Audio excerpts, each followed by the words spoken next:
नमस्कार, बहुत स्वागत है आपका न्यूज स्टेट पंजाब हरियाणा हिमाचल के खास और लोकप्रिय शो हरियाणा की पंचायत में। मैं हूं आपके साथ सिमरन कौर। हरियाणा की पंचायत में हम आपके मुद्दे और सरोकारों को बेबाकी के साथ रखेंगे, आपकी समस्याओं से सियासतदानों को रूबरू करवाएंगे और आपकी हर एक समस्या का समाधान निकालेंगे। तो आइए हरियाणा की पंचायत की शुरुआत करते हैं।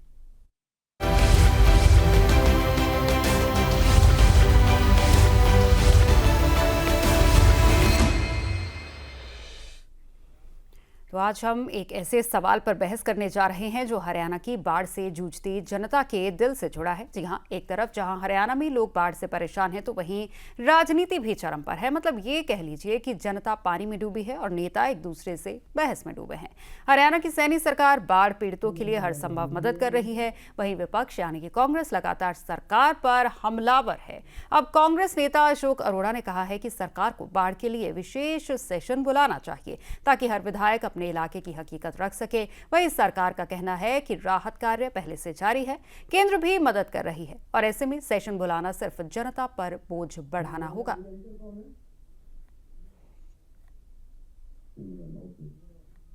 एक आपने कहा कि यदि स्पेशल सेशन बुलाया जाए तो तमाम विधायकों को अपने अपने नुकसान बताने का जो है मौका मिल जाएगा। सेशन तो बुलानी चाहिए आपदा में, और सभी विपक्षी दलों चाहे सत्ता पक्ष हो, आपदा का मिलकर सामना करना चाहिए। ये कोई किसी के द्वारा क्रेडिट नहीं है, परंतु मुझे एक है कि अगर समय रहते सरकार तटबंध मजबूत करती, अगले मारकंडा घग्गर टांगरी जैसी नदियों की माइनिंग कराई होती, तो जो नुकसान होगा वो नहीं होता। ये भी कहना है कि स्पेशल सेशन जो है वो विधानसभा को बुलाया जाए इस विषय पर। अब सारी बातें उन्हीं की मानेंगे तब भी बात नहीं बनने वाली। वो तो पता नहीं क्या क्या चाह रहे हैं, उनके चाहने से थोड़े ना दुनिया चले जी। तो बात यह है कि अब जो लोग जो चाह रहे हैं, जो किसानों का नुकसान है, मामला तो उनकी भरपाई का है। वो मुख्यमंत्री जी कह रहे कि हम भरपाई भी करेंगे, और इससे ज़्यादा क्या होगा? सेशन से क्या एक एक्स्ट्रा बोझ और डाल दीजिए आप लोगों को। तो पिछले सेशन में जब छोड़ के भागे थे तब क्या होगा, ये उन्हीं को देखना चाहिए। अब इस समय ये है कि किसानों की मदद की जाए, ना कि एक्स्ट्रा बोझ डाला जाए सेशन को बुला के। तो हरियाणा में बाढ़ को लेकर लोग पीड़ित है, सरकार को स्पेशल सेशन बुलाने की हिदायत कांग्रेस ने दे डाली है। कहा है कि अपने क्षेत्र का हाल प्रतिनिधि बता सकेंगे और इससे लोगों को मदद मिलेगी।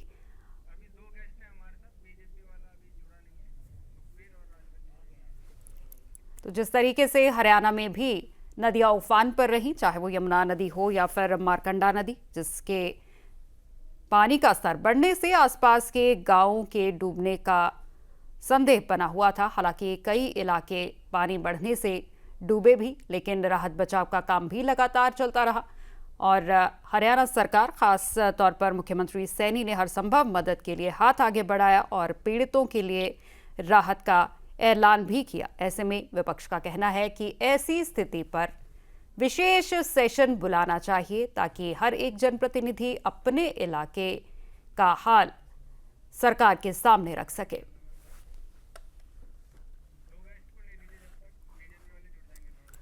तो इसी पर आज हम चर्चा करेंगे। हमारे साथ हैं सुखबीर जे तंवर जी, प्रवक्ता कांग्रेस, और हमारे साथ हैं राजवंत दहीवाल जी, इनेलो के प्रवक्ता। आप सभी का बहुत बहुत स्वागत है न्यूज स्टेट पंजाब हरियाणा हिमाचल पर। तो सुखबीर जी, सबसे पहला सवाल आप ही से पूछूंगी। आप मुझे सुन पा रहे हैं? जी जी। तो जिस तरीके से देखा जा रहा है कि इस वक्त बाढ़ की स्थिति है पंजाब हरियाणा में, और सबसे प्राथमिकता हमारी होनी चाहिए कि लोगों तक राहत बचाव का कार्य पहुंचाया जाए, उनको बचाया जाए, और उन्हें, अगर उनका इलाका डूब रहा है तो वहां से उन्हें सुरक्षित स्थान पर ले जाया जाए और किसी तरीके से उनके पुनर्वास का काम किया जाए। ऐसे में आपका कहना है कि एक स्पेशल सेशन बुलाया जाना चाहिए। क्या ये सही वक्त है स्पेशल सेशन की मांग करने का? सिमरन जी, विगत 11 वर्षों के कुप्रबंधन की पुनरावृत्ति करते हुए इस मानसून में भी प्रदेश सरकार सोई रही।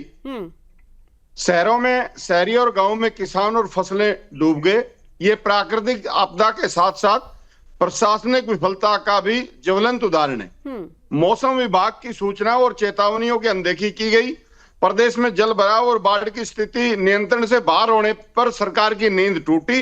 उसके बाद सरकार ने आग लगने के बाद कुआं खोलने वाली कहावत को चरितार्थ किया और मानसून से पहले प्रदेश सरकार ने बड़े बड़े दावे किए थे जो पानी के साथ वो दावे भी बह गए। और सबसे ज्यादा दुखद पहलू ये है कि नहरों और ड्रेनेज व्यवस्था और बाढ़ नियंत्रण के लिए जो फंड आवंटित किया जाता है उसका सदुपयोग ना होके जिस प्रकार से उसका दुरुपयोग हुआ और जिससे स्थिति और भी ज्यादा खराब हुई, ये आज विषय है। इसके अलावा इससे भी ज्यादा दुखद स्थिति ये है, सरकार पोर्टल खेल रही है और पोर्टल चल नहीं रहे हैं। मैं खुद किसानी करता हूं, मैं खुद उसका भुगत भोगी हूं और निश्चित तौर पे पोर्टल की समस्या आज विकराल रूप धारण कर चुकी है। इसके दृष्टिगत हम चाहते हैं कि इस समस्त परिदृश्य और व्यापक जिन्नत के दृष्टिगत विशेष विधानसभा सत्र समय की मांग है, क्योंकि प्रदेश की विधानसभा किसी भी आपदा विपदा पर विस्तृत चर्चा के लिए सर्वोच्च मंच है।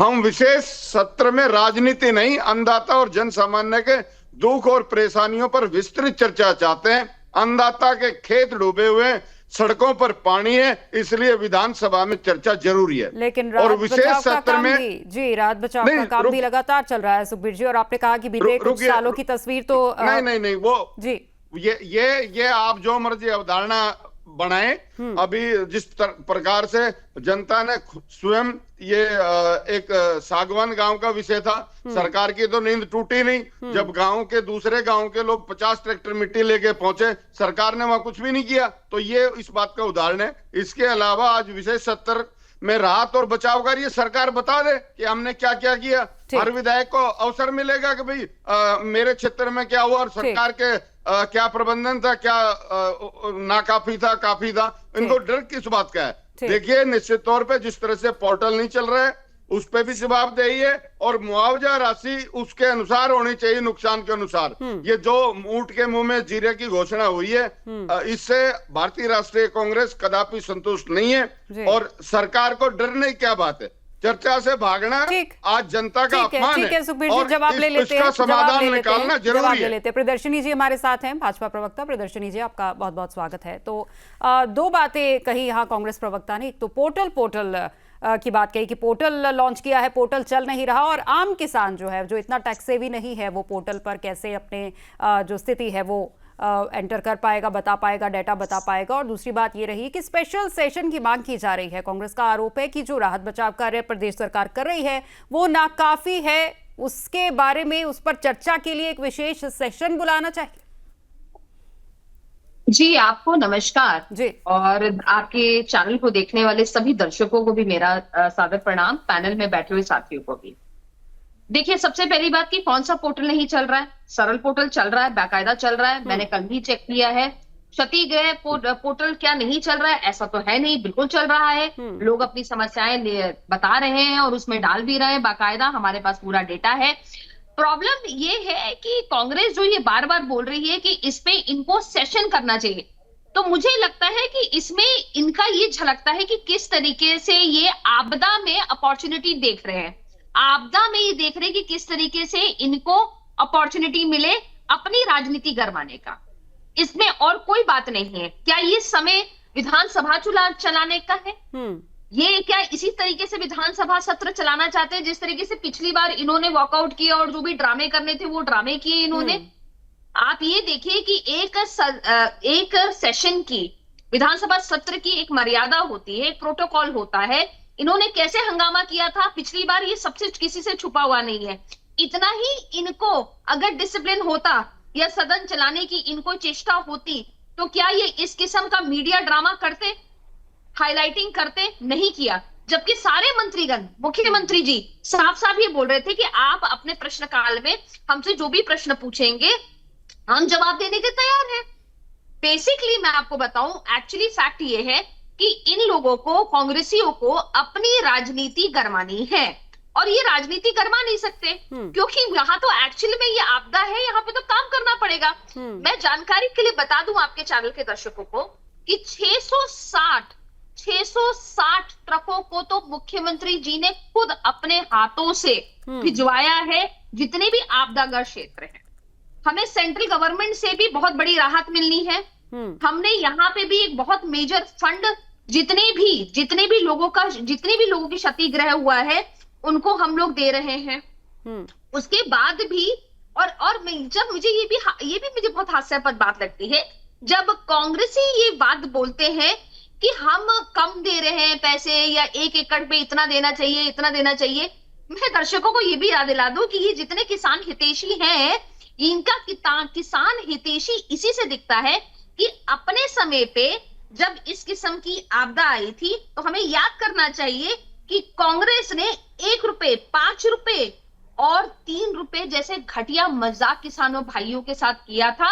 यही कारण है कि आज क्या ये आने वाले 20 साल तक सत्ता से नदारत रहेंगे। ठीक, बड़ा आरोप है सुखबीर जी। और आपने भी कहा था कि बीते कई सालों से ये पोल खोल रहे हैं, ये जो बाढ़ आ रही है और इससे पोल खुलती है मौजूदा सरकार की। लेकिन 2009 का मंजर याद दिलाना चाहूंगी आपको, जब मारकंडा नदी ओवरफ्लो हुई थी, आसपास के सारे गांव डूब गए थे। तो ये जो दावे किए जा रहे हैं 2023 का भी याद दिलाना चाहिए आपको, 2016 का भी याद दिलाना चाहिए।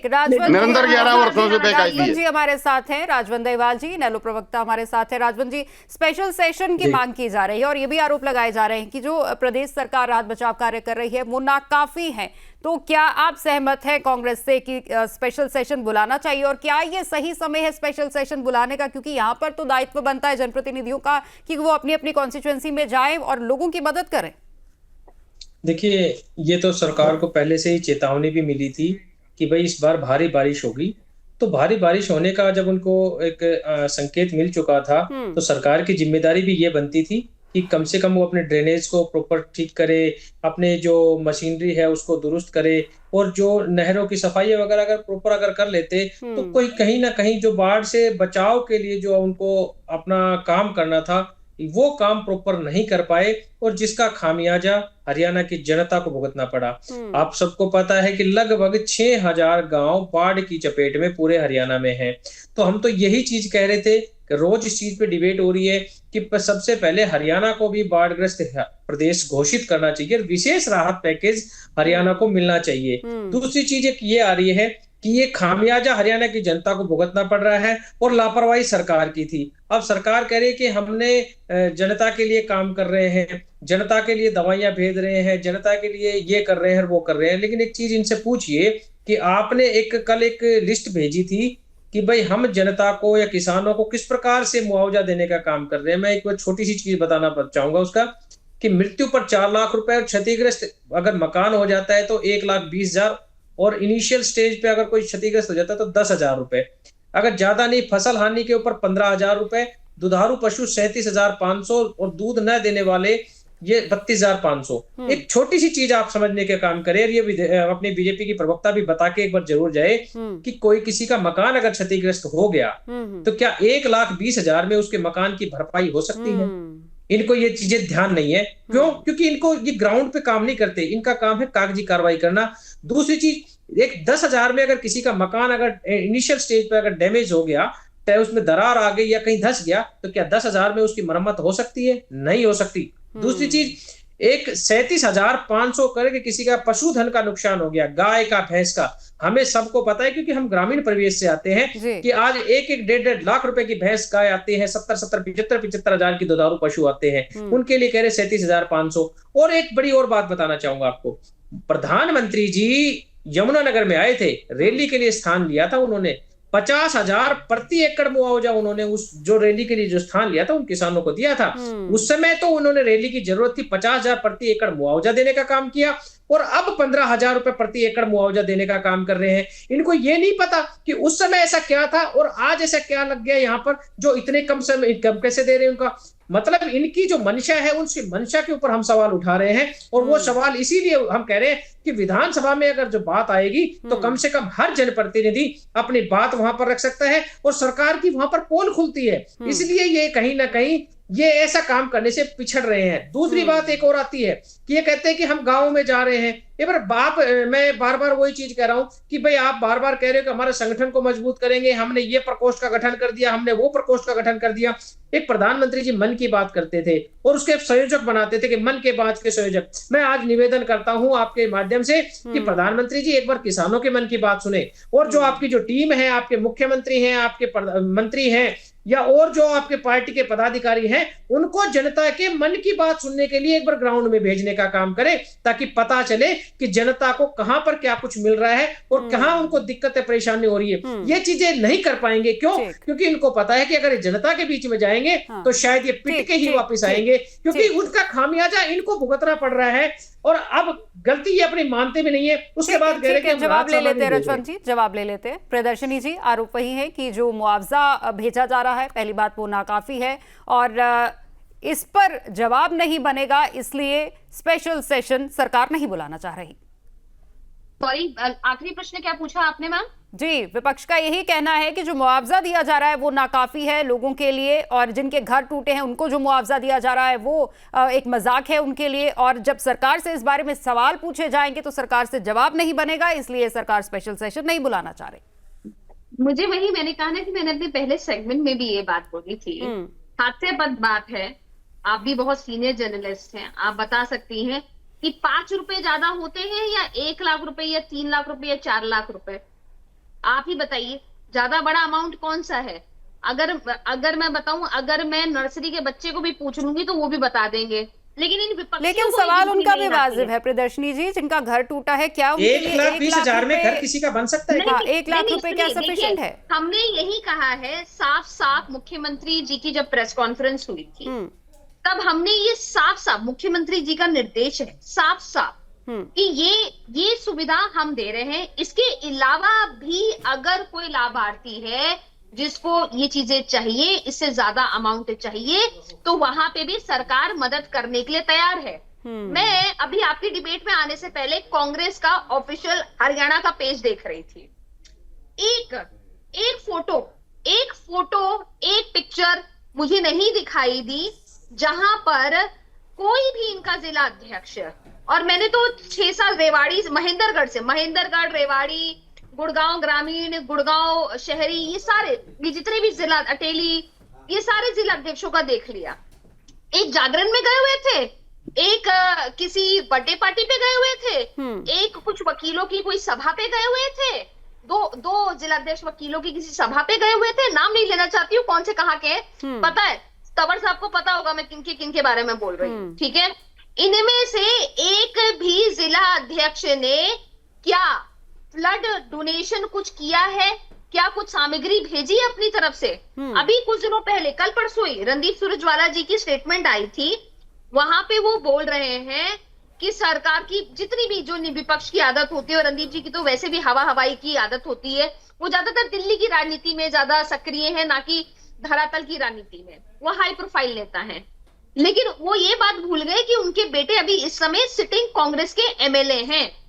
तो मैंने यही सवाल पूछा था उस समय भी कि पहले तो रणदीप जी ये बताएं कि उन्होंने कितने गांव ले लिए गोद में, और उसके बाद दूसरा ये सवाल पूछे कि कांग्रेस के जितने भी एमएलए हैं क्या वो अपनी महीने की तनख्वाह दे रहे हैं? इनेलो के तो 2 हैं, वो दे रहे हैं। जो सवाल ये इनेलो के जवाब में दे सकता हूँ। ठीक है हमने तो हरियाणा नहीं, हमने तो पंजाब लेने का भी काम किया है। 350 गांव हमने पंजाब की मदद गोद लेने का काम किया है। आप बताओ आपने क्या काम किया है? 5 करोड़ का चेक भेजा था आपने, 5 करोड़ का चेक भेजने का काम किया था आपने। और चौधरी अभय सिंह चौटाला जिसने सीधा ये कहा था कि 350 गांव हम पंजाब के गोद ले रहे हैं। आप कैसी बातें कर रहे हैं? या तो आपको ज्ञान नहीं है या आप जानबूझ के अंजाम बनने का काम कर रहे हैं। भारतीय जनता पार्टी का कार्यकर्ता दिख रहा है, आप अभी भी भारतीय जनता पार्टी हरियाणा के ऑफिशियल पेज पे चले जाइए, कोई एक जिला भी नहीं होगा जिसने की आपातकाल में ये सामग्री नहीं भेजी हो। ये तो मैं बता रही हूँ, बड़े जिला अध्यक्ष की बात नहीं कर रही हूँ, जिले की बात नहीं कर रही हूँ, हमारे जैसे छोटे कार्यकर्ता। ठीक है, सुखबीर तंवर जी से जवाब ले लेते हैं। तंवर जी, बड़ा इल्जाम है कि आपके जो सारे जिला अध्यक्ष हैं वो अपने डेली के कामों में व्यस्त हैं, और आप कह रहे हैं कि स्पेशल सेशन बुलाया जाए, लेकिन जो दायित्व बनता है जिला अध्यक्षों का या कार्यकर्ताओं का, वो जमीन पर बाढ़ पीड़ितों की मदद करने नहीं उतर रहे। सिमरन जी, सर्वप्रथम तो इनकी जानकारी के लिए बता दूं, जिस दिन सबसे ज्यादा बारिश हुई गुड़गांव में, उस दिन हमने ही नाव चला के इनको मजबूर किया था कि लोगों की हालत ठीक करो। नाव चलाने वाला जो ड्रामा अब आप प्रियदर्शनी जी रुकिए, अब रुकिए। इसके अलावा जो विगत विधानसभा सत्र की बात करी प्रियदर्शनी जी ने, तो पहले दिन जिस प्रकार से अवरोध पैदा किया भारतीय जनता पार्टी ने, और उसके बाद 100 प्याज भी खाए, 100 जूते भी खाए, वो बात मानी गई। इसके अलावा मैं उन विषयों में जाना नहीं चाहता। आज क्या होना चाहिए धरातल पे, उनके बारे में 4-5 महत्वपूर्ण सुझाव दूंगा। मुझे आशा है प्रियदर्शनी जी सरकार तक पहुंचाएंगे और सरकार समय कम है सुखबीर तंवर जी, जल्दी अपनी बात मैं 1 मिनट में समाप्त करता हूं। देखिए, सरकार को केंद्र सरकार से विशेष पैकेज मांगना चाहिए, जो कि मोदी जी भी आए लेकिन वो बात हो नहीं पाई। अविलंब उसकी घोषणा होनी चाहिए। पोर्टल को तुरंत ठीक करना चाहिए। जल भराव, जल संरक्षण और बाढ़ नियंत्रण के लिए ठोस स्थायी योजना बनानी चाहिए। नदियों, नालों, ड्रेनेज की आधुनिकतम वैज्ञानिक विधि से सफाई और मरम्मत की जानी चाहिए। और जो सरकारी फंड में जो निरंतर घोटाला और तरह तरह की दिक्कत है, एक बीडीपीओ स्तर की अधिकारी 30 करोड़ रुपए का गोलमाल करगी, जो अभी विगत दिनों गिरफ्तार हुई है 4 साल बाद। इस प्रकार के विषयों से बचना चाहिए। सरकार को धरातल पे ठोस कार्रवाई करनी बहुत चाहिए। कम शब्दों में प्रियदर्शनी जी आपका जवाब चाहूंगी। अगर विशेष पैकेज की बात आती है केंद्र सरकार से, तो क्या राज्य सरकार इसकी मांग रखेगी? नहीं, देखिए, केंद्र सरकार ने ये साफ साफ बोला है, शिवराज सिंह चौहान जी की ऑफिशियल स्टेटमेंट है, आप एक्स में जाके देख सकते हैं, कि हरियाणा को जो भी उचित मदद होगी वो केंद्र सरकार से मिलेगी। वो डिनाइल में नहीं है। लेकिन हम इस चीज को तो नहीं, अब इस पे भी इन लोगों का आरोप है, और कि आपने पहले हिमाचल और पंजाब में क्यों भिजवा दी, हमारे यहाँ नहीं भिजवाई। और जब आप हरियाणा के बारे में मांग ही नहीं करेंगे तो भेजेगा कौन? आपने ऑफिशियली कोई मांग करी है? कोई ऑफिशियली मांग करी है आपने? नहीं, बताइए, ऑफिशियल मांग करी है कोई? मुख्यमंत्री जी ने चिट्ठी लिखी है? ठीक सुखबीर जी, मुझे लगता है कि अगर स्पेशल पैकेज की जरूरत होगी तो राज्य सरकार जरूर इसकी मांग करेगी, जरूर इसकी मांग करेगी। और अभी वक्त ये है कि राजनीति को एक साइड पर रखकर इंसानियत के तौर पर हम बाढ़ पीड़ितों के बारे में सोचें, उनके पुनर्वास के बारे में सोचें। उनका पुनर्वास इस वक्त मेन मुद्दा होना चाहिए, ना कि राजनीति करना। आप सभी को मैं यहाँ रोकना चाहूंगी, समय मुझे और इजाजत नहीं दे रहा। आप सभी का इस प्रोग्राम में आने के लिए बहुत बहुत धन्यवाद। हरियाणा की पंचायत में फिलहाल इतना ही। इसी के साथ हमें दीजिए इजाजत। नमस्कार।